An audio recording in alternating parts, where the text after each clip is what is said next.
Welcome to the Big Success Podcast, cutting-edge conversations on business and personal success, as well as how to level up. Here's your host, #1 business coach in the world, Brad Sugars.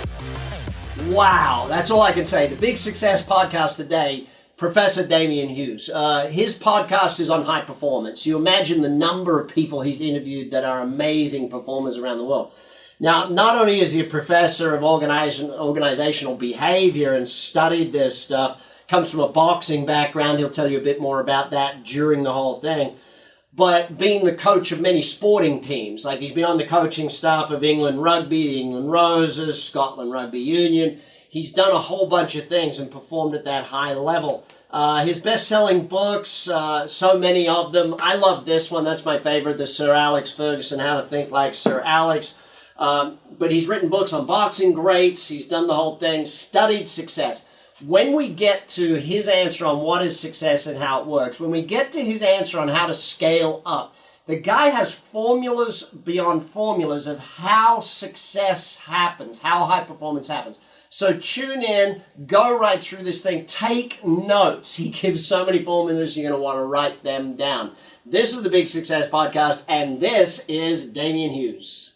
And we have the Damian Hughes, the liquid thinker, the professor of high performance. Damian, how you doing, buddy? I'm good, Brad. How are you, mate? You know, I'm doing fantastic. And I'm really intrigued, given all of the people you've interviewed on high performance. How do you see success? Like, what's success to you? Yeah, it's a brilliant question, Brad. And I think it's one that I've reflected on a lot over the years. And I think my summary of it is a 3-word answer, which is doing the best you can with the resources you've got in the moment you're in. And the reason I think that's captures what my version of success is because things change all the time. You know, the resources you have might be different now than it was when you were in your 20s. The moment that you're in is obviously different depending on your age or your circumstances. So continually just asking that question, am I doing the very best I can in this moment with the resources I have? To me, if you can answer yes to that more frequently than you can answer no, that defines success. So has that evolved over time, do you think? Was it something that you started with, or how's that shifted for you? No, it's a good question. It's certainly evolved over time. I think when I was younger, so my background is I grew up in a boxing gym.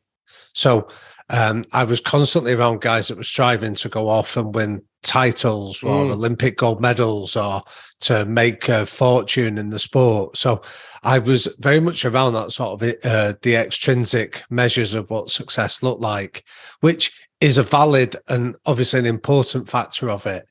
But what was really interesting over the years is then seeing the guys that maybe didn't achieve the success in terms of a title or a medal, but actually came away from it feeling that they'd done the best that they could in that moment with the resources they had. And I think that started to shift my perspective on it significantly. Yeah. Yeah. So where in life then, was there a moment? Was it a gradual thing? When did you choose success? Yeah, I think so that leads us into origin story. So my origin story was that I grew up in a boxing gym, and if any of your listeners might have a mental model of what they think a boxing gym is, they often assume it's in some gritty inner city deprived area, and my story fits that stereotype. So it was in Manchester, in what was categorized as Europe's 3rd poorest district. So that gives you an idea of a lot of the sort of social difficulties or problems that we experienced.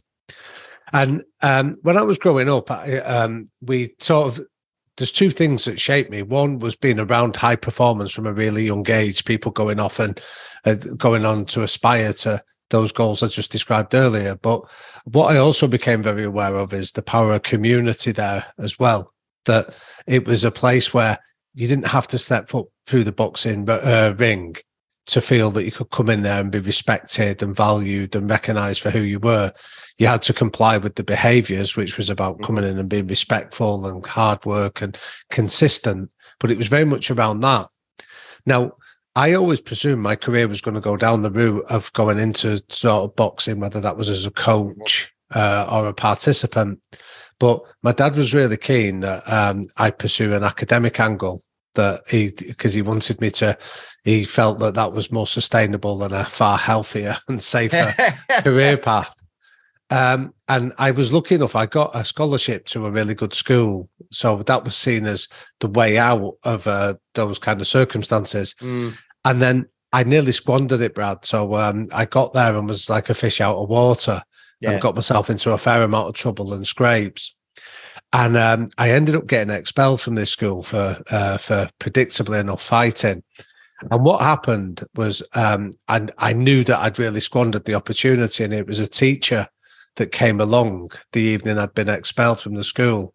And he knew that I was from a good family, but I was a little bit out of my depth in terms of operating in a context I'd never been before. And he came and spoke to my parents and said that he was prepared to go to the school and stand up for me and offer a testimonial. But I knew it was literally the last chance saloon. And that was the moment I remember that evening, that night, thinking, I don't think I'm particularly bright, but I know that I can work hard. I know that I can learn. I know that I can commit myself to any task that I put my mind to. So I describe it, it was when I reached about 15 was the moment that I knew what I needed to do to go on and be as successful as what I could be. Yeah. Yeah, it's interesting, when you look at success, whether it's chosen for you or there's a moment or that sort of thing. Since then, obviously, you've developed that. What's your model for how success happens? How do you find that success works? Well, I mean, what you described there, that incident I described from my own childhood, I was really intrigued years later to discover that Sigmund Freud described that as the golden seed moment. Yeah. He says for everybody that goes on to achieve success against their own parameters, they always have a moment where somebody somewhere believes in them and sows that seed of what they think they're capable of. And that was certainly the case for me. So I think for a lot of people that happens, that golden seed moment, whether it's a parent, whether it's a teacher, whether it's a priest, whether it's a local person in the community, goes and does that. So I think that can often be a trigger for it. Yeah. But I think in terms of how when I work with people or teams, I suggest that they can go on and define success.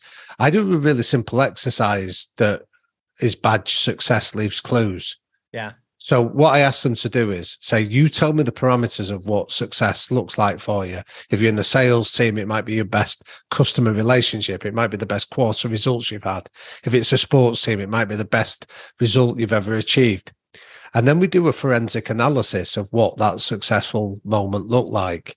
And there's three things that I find follow from that analysis. The first one is it's an inclusive exercise. So everyone will have an opinion. Mm-hmm. And secondly, what leads from that is everyone feels they can speak freely and be included in it. But the third and most significant factor that emerges is that confidence is then built upon the evidence. So you're not asking people to do something that they're not capable of. Yep. You're demonstrating that you've already done it. And what we're now trying to do is more of those successful behaviors that lead to more successful outcomes. And that's where I always start, because I think there's a danger in trying to come up with a formula, like a lift and shift method that says this worked there and therefore it'll work here. I think it's always got to be organic. And that to me is the best way into those conversations. Yeah. So when someone's confronted with that, you'd use the word confidence there. What gets them to really act on it? What's your experience on how do we get them to take action on that knowledge? Yeah. So again, it's a really incisive question. And I think what often leads them to take action is if you can start to drill it down into certain specific behaviors. So if I use my own example of, say, the boxing gym, one of the behaviors there of the success leaves clues was about the behavior of discipline. But what does that mean? So one of the rules that we had in the gym was that you weren't allowed to use bad language, because to use bad language was a sign of ill discipline, that if you couldn't think of anything to say to fill the silence or a moment other than a swear word, that indicated that you lacked discipline to be able to hold your tongue. So it wasn't a moral thing. It was seen as linked to the behavior of discipline, that in the environment of a boxing gym, discipline was one of the core tenets of what success was going to be like. So I think what is important is to boil it down into a really specific, controllable and replicable behavior. So then people understand that gives them a way into the conversation or a way into the action. So I'll give you an example. We recently interviewed James Clear, the author, James Clear, the author of Atomic Habits.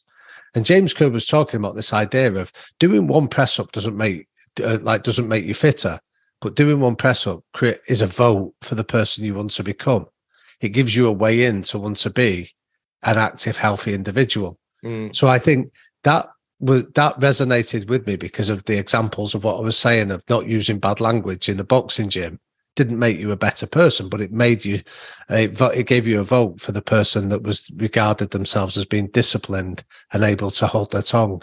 Yeah, I love that word. It gives you a vote for it. So let's flip it over then. How do we learn success from our mistakes or from our failures? Yeah, so that to me is married up with a word that I think gets misused an awful lot in our modern world, which is the humility. That I think people think that if you say that, oh, I'm humble, I'm down to earth, I'm just like you, that automatically confers that virtue on you. And I think humility isn't saying you're humble, it's a mindset, and it's a mindset that I see we develop in 3 stages, and it's those 3 stages that then allow us to learn from mistakes. So the first stage I often talk about when we refer to humility is peak idiot stage, where you have high levels of confidence but low levels of knowledge. So you have an opinion, you've always got a judgment, there's nothing that you don't know. So it's like when you go to sports games and you see somebody sat in the stand declaring that they'd have done a better job than the athletes out there, or you watch the talent programs on TV where somebody says, I'm going to sing like Mariah Carey, then they sound like a cat being strangled. It's peak idiot. They're deluded to the point they don't know where they are and what the capabilities are. So the quicker you can get over yourself in that regard, you enter what I describe as the valley of humility. And this is just characterized by being curious, like what you like you demonstrate on this podcast, asking questions, listening to answers. And like we interviewed a guy once called Nims Purja, who's incredible. He grew up in Nepal, and he joined the Gurkhas soldiers regiment, then became a member of the British Special Forces, the first Gurkha to ever do it. And then he decided that he wanted to climb mountains. Now, there's a documentary on Netflix on this guy called 14 Peaks, where he scaled the 14 highest mountain peaks in the world in a record time. Now, for context, the previous record was 7.5 years, and Nims Purja does it in 6 months. Jeez. And he had this great line that he was talking about that he says, your ability to be world-class at anything depends on how long and comfortable you are at being shit at it for. And that to me was such a great line, because it was almost like, because that's where the learning is, that's where the failure is. But if you fail and then you go through, but you're humble enough to reflect on it and work out, what did I do? How do I do it better next time? And you ask all those great questions that you teach, the longer you can spend in that zone, eventually you get to stage 3, which is the hill of knowledge, the hill of success, the hill of whatever achievement you're trying to get. But you're never afraid to come back down that hill into the valley to pick up more information from other people that you can then take back onto that hill and allow you to go and keep repeating that success on a consistent basis. So I often talk about that. You can often see people that and ask them, what stage are you at in the mindset of humility? Are you giving out opinions all the time? Because that indicates you're at stage 1. Or can you get over that and get into that valley of humility quickly?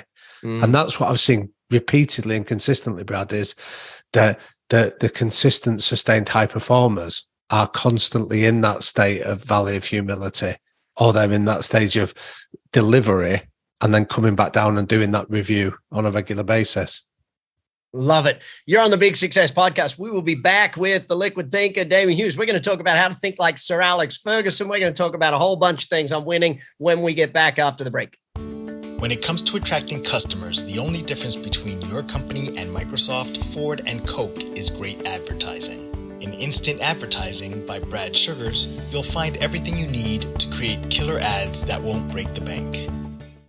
And we're back. I'm Brad Sugars. This is the Big Success Podcast. Damian Hughes, the high performance guy. But as a professor of this subject, it's I'm very intrigued to get your thoughts. How do you succeed at high performance? Yeah, well, I think the first definition of that, Brad, is to define what high performance is for you. So on the podcast that I co-host with Jake Humphrey, that's the opening question we ask everybody. And what's interesting is in nearly 200 episodes, we've yet to receive a consistent answer to that. And that to me is almost that first of all threw me a little bit until I stopped reflecting and went, actually, that is the answer. That it's everybody defines it differently. For some people, high performance is related to their family. Some it might be related to their careers. For others, it might be related to the financial wealth. And I think until we have a clear definition of that for ourselves, we can't go after it. We find ourselves caught up in the rat race, chasing other people, getting into competition for prizes that we don't necessarily want to win. So I think that's a question that I've reflected on an awful lot. And then, but when people say, oh, chase your purpose, not your passion, and phrases like that, that's a great line to use. But what does it mean? And what I like to help people do is to answer that question of, well, what is success for you? I use 4 questions that come from the work of a guy called Dan Bootler. So Dan Bootler is a journalist for the National Geographic, but he wrote a brilliant book called The Blue Zones, where he went around the areas of the world where life expectancy outstrips the rest of the planet. And what he was asking the question of was what makes these people live longer? Now, because it was so diverse, the regions, geography, diet, and things like that played a certain part. Of course they did. But what he found is they all had at their heart what in one Japanese culture called their ikigai, but it translates as a sense of purpose. And what Dan talks about in his book is there's 4 questions that help us identify our ikigai. The first one is, what do we love doing? The second one is, what are we really good at? The third one is, what does the world really need from us? And the fourth one is, how can we use this to generate wealth? So I think when we ask those questions, and that allows us to move somewhere closer to identifying what our sense of purpose is and what our definition of success really is. And I think it's a really great way in to then help people ask the question then, are you structuring the rest of your life to be able to facilitate you getting closer to your definition of it? Yeah, love those 4 questions. I'm going to go read that book for sure. So let's move that then to a team aspect. How do we, the high performance culture, how do we instill that? What's some of the steps to that? Well, again, it's a really good question. I think when we talk about, I often encourage people that maybe run teams, don't talk about culture, because culture is an abstract term. It doesn't mean a great deal. So if we went and asked 20 people for a definition of culture, I reckon we'd get at least 20 different definitions of what that means. And there'd be some overlap.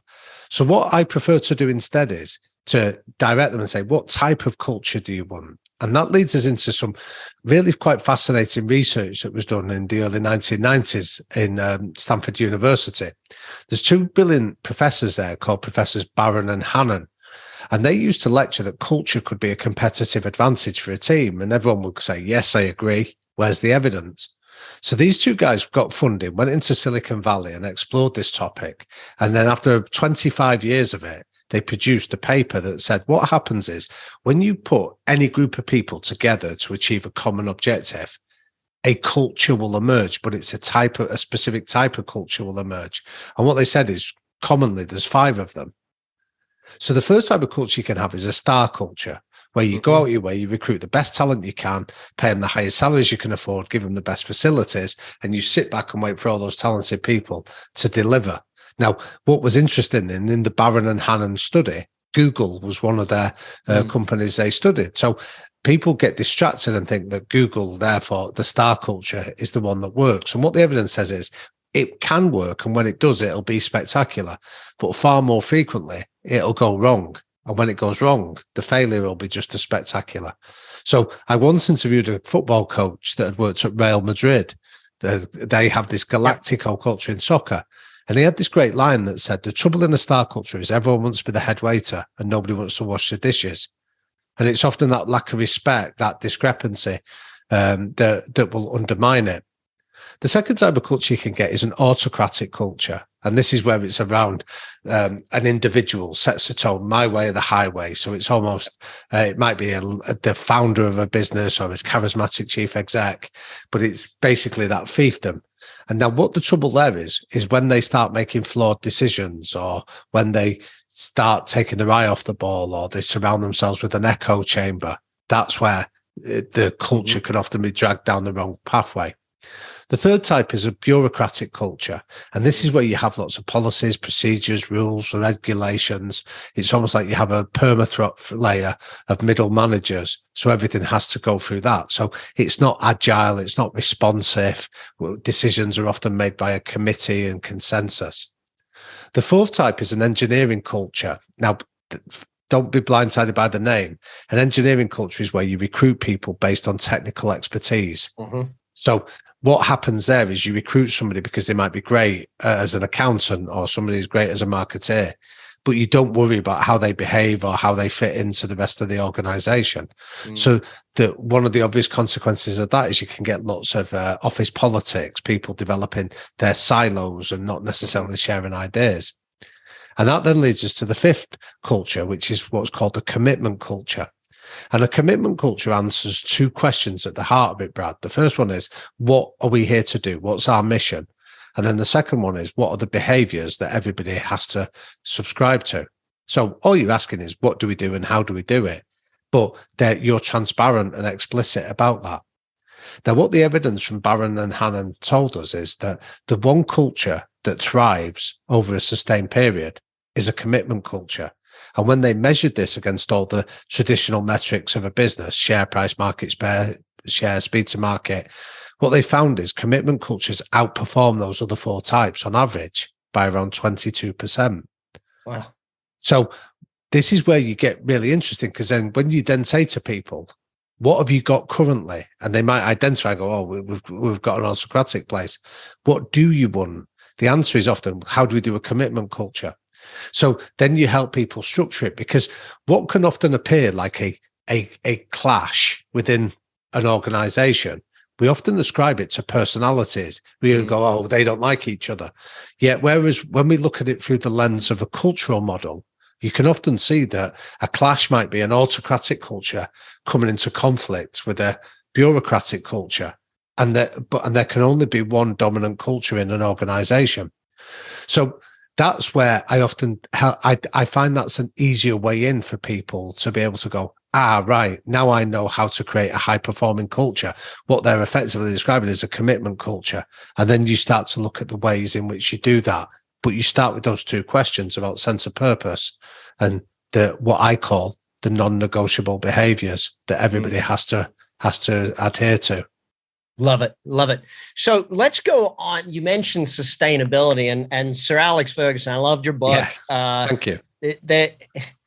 It's interesting because it's like, did you live with Sir Alex for a period of time? How did you get inside his head like that? But the sustainability of success, what are some of the key factors to sustaining success? Yeah. So what I found is I thought there was three things that Ferguson did that often gets that gets overlooked in terms of sustaining it. The first one was that he saw things in 4-year cycles. So he viewed this whole the trajectory of his team as a 4-year cycle. And whereas most people were being in that reactive or responsive 6 to 12 month cycle.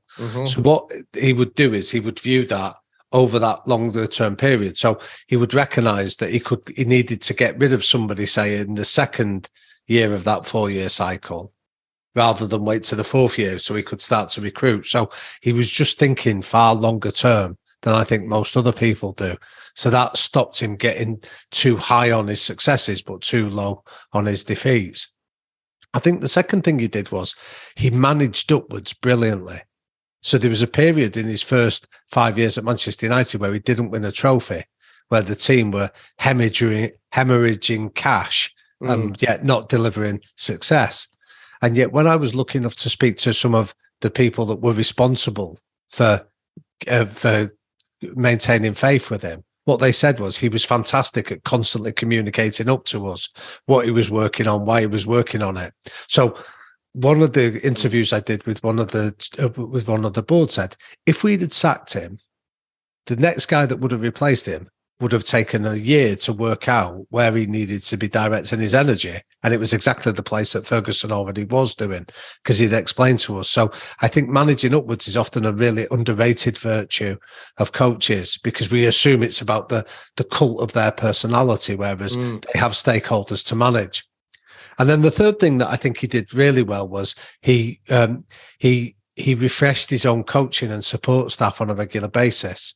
So if you compare his next comparable rival, Arsene Wenger at Arsenal, in the first 21 years of each of their careers at Manchester United and at Arsenal, Arsene Wenger had one assistant for that 21-year period.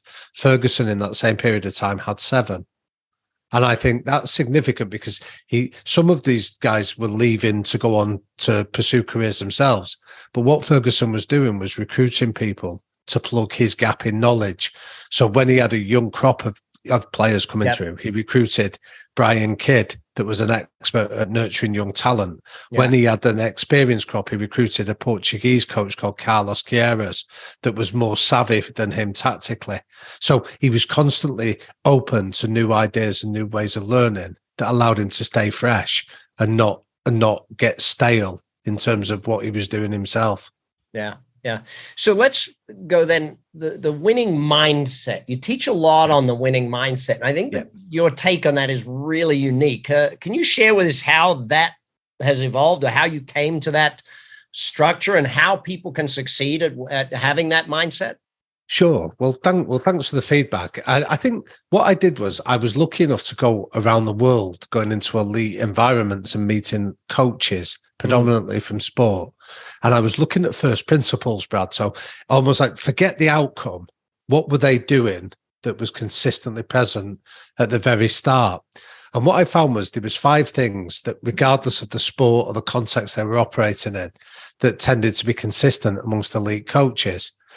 And I gave it a simple acronym called STEPS to help people remember it. But the first thing was they were focused relentlessly on simplicity. Now, that's an obvious point, because nobody likes complexity. But I'll give you an example from Ferguson. He shared an example once when I asked him. I said, what's the difference between a good and a great coach? And he took a tennis ball and threw it to me. He said, catch it. Now, that was an easy task. So he took 2 and threw them both in the air at the same time. He said, catch both balls. Now, I managed to do it, but it was harder. So he did it with 3, and then he did it with 4. And finally, he threw 5 balls in the air at the same time, and I struggled to catch one. He said, that's the difference. He said, what lots of people do is they throw 5 balls in the hope that some of that information might stick. What the best coaches do is they before they walk into that meeting or that session, they ask the question, not how many balls can I throw, but how many can you catch? And that there forces you to prioritize your information in the order that you want people to remember it. So that's what I mean by simplicity. The T bit is around creating environments where people can think. So this was almost like a hidden superpower I saw, Brad, that what these coaches were focused on was not having the right answers, but creating a space where the right questions could be asked, because they understood that when people are asking a question, there's 2 things going on underneath the psychological surface of that hand being raised to ask a question. The first one is that giving you the opportunity to demonstrate trust.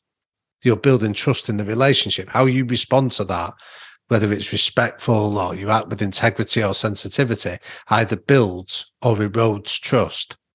So Eddie Jones, is the Australian rugby coach, had this great phrase. He said, nothing you do is neutral as a coach.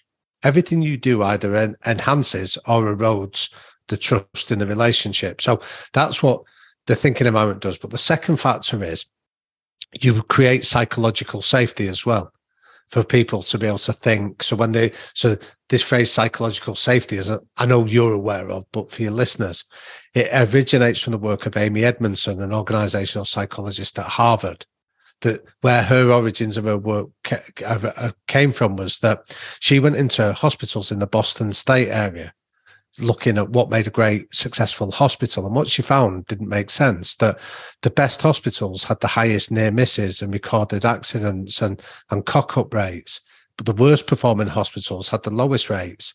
And when she looked at that on the surface, she thought, how can that make sense? And when she dug deeper, she found that the best hospitals had cultures where people could admit errors and mistakes in a safe environment. So the learning could happen at a far more accelerated pace. So that's the T bit of creating a space for people to think and ask questions. The E part is just around emotional intelligence. So I'll give you a neat story. That when I went into Detroit, I went to the boxing gym there called the Kronk Boxing Gym. And that's regarded as a greenhouse of talent. And I was writing a book at the time about one of its alumni, a guy called Thomas Hearns, who was a 5-weight world champion. And to get to the gym where it was based at the time was to go into some of the poorest projects in the Detroit area. So the experience was quite intimidating in terms of the gangs, the drugs, the crime that was pretty endemic. But the head coach there was a man called Emmanuel Stewart, and he couldn't have been kinder or nicer to me. But when I walked into his gym on the first day, he said, Damian, he said, how do you feel? And I thought he was being polite, so I gave him a polite answer. I said, Manny, it's great to see you. How are you? What he did next, blindsided me, he went, how do you really feel? And I found myself just with verbal diarrhea. I was just talking. I know you're busy, Manny, I can go. Come back another day if you like. And he said to me, that's fine. He said, you stay with me. And when I got to know him a bit better, I asked him about that first visit. And he said, everybody gets a second question. He said, when I saw you turn up in my gym, I saw this nervous looking white English guy stood in front of me telling me how excited you were. And he said, the words and the pictures didn't align. He said, so that led me to one or two conclusions. You were either a liar or a sociopath. So the second question speeds it up. And the second question, how do you really feel? And my answer that time told him that I was telling lies to mask my own nerves. Which is why he then took me under his wing. And he said, but I do that with every kid that comes in this gym. That's, if you want to know the success, it's the emotional intelligence to read somebody's emotions and respond accordingly. So that was a big learning for me. The P part was around, of the STEPS acronym, was around keep language practical and inclusive. Don't use jargon. Don't use sort of insider language because you exclude people from the conversation on that. So that's a pretty simple one. But then the final S on the acronym was around telling stories. So what I would often find is I'd be traveling back from these visits, and when I was writing down my notes, they were all story form. They were all, and that eventually made me realize that these guys were passing on knowledge through the power of stories. And when I went and explored it, there's some brilliant work by a psychologist called Gary Klein, who wrote a book called The Power of Stories around this. And what he found is when he worked with sort of like emergency crews, like ambulance staff or firefighting staff or people in the army, what he found was that storytelling was the best way of passing on learnings and lessons within those environments because it offered context, but there was a kernel of truth at the heart of it. So that's what I discovered, that these great coaches, when they were developing this winning mindset, were consistently keeping things simple, creating space for people to think and ask questions, being emotionally intelligent, making sure their language was practical and accessible, and constantly searching for stories to re-emphasize or to illustrate their point. And so that's sometimes what I do when I work with coaches. That's almost like the acronym I have in my head to work out if they're not getting the results they want. I find it's like a useful inventory to work out where do they maybe need to sharpen their focus. Love it. You're on the Big Success Podcast. We have the genius of high performance, Damian Hughes, the professor. We'll be back in a moment. We're going to talk about scaling up. Damian Hughes is a best-selling author who combines his practical and academic background within sport organizational development and change psychology to help organizations and teams to create a high-performance culture. He is the author of 8 best-selling business books, including Liquid Thinking, Liquid Leadership, How to Change Absolutely Anything, How to Think Like Sir Alex Ferguson, and the 5 Steps to a Winning Mindset. His latest book, High Performance, Lessons from the Best on Becoming Your Best, has become a #1 Sunday Times bestseller. His work has been translated into 10 languages. He has also been nominated for the 2007 William Hill Sportsbook of the Year Award for Peerless, his biography of boxing great Sugar Ray Robinson.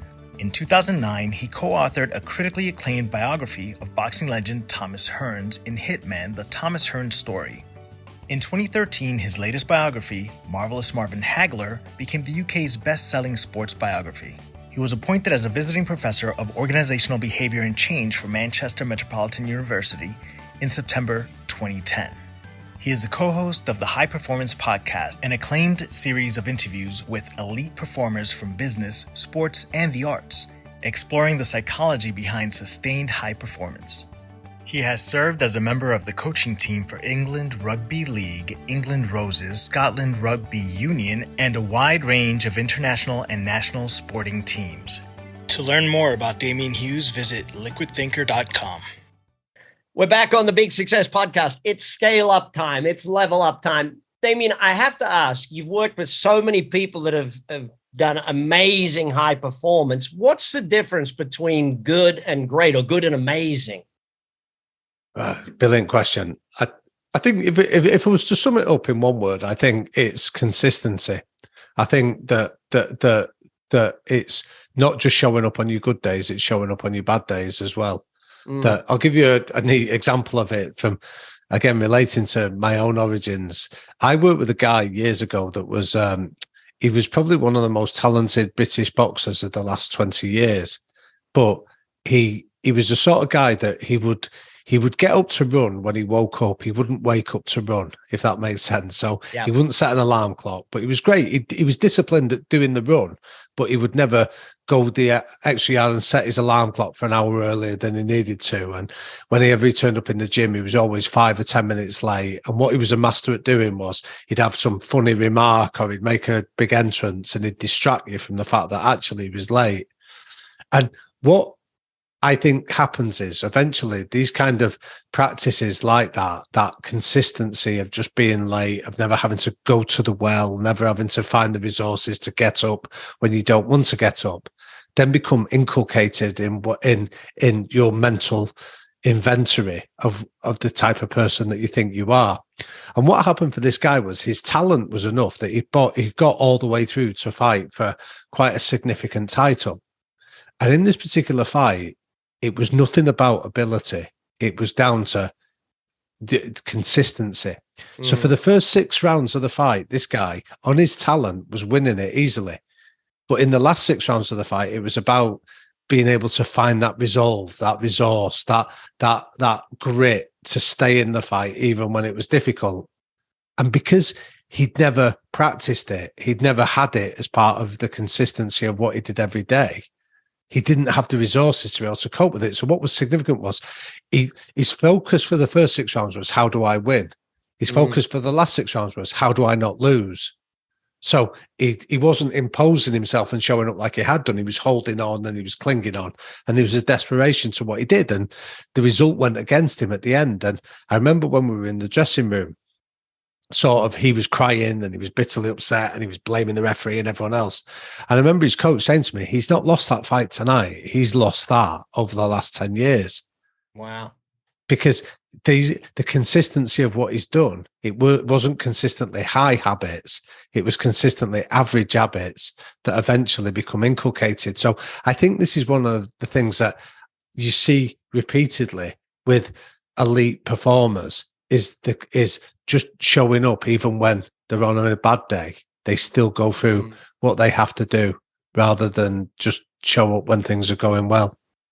So that leads me then to thinking, what's the difference, and what's your perspective on the difference between someone who sets, the 1 million goal versus the billion goal, or the be local champ versus world champ? What's your mindset on how that goal is different, or how does a person go to that level? Yeah, again, I think what I've seen is there's two things that separate them. I think one of them is the idea of setting those goals is really important. So the brain is teleological. We need to have a target to go for. Yeah, teleological. Explain that word to me.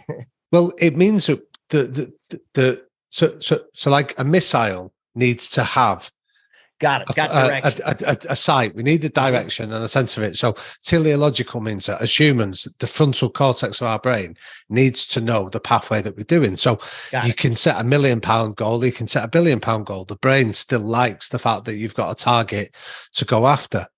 One of the nicest ways that I've seen that this has been adopted, Brad, is there's a really nice technique of setting goals called the Zander letter that is named after a guy called Ben Zander. He's the head of the Boston Philharmonic Orchestra.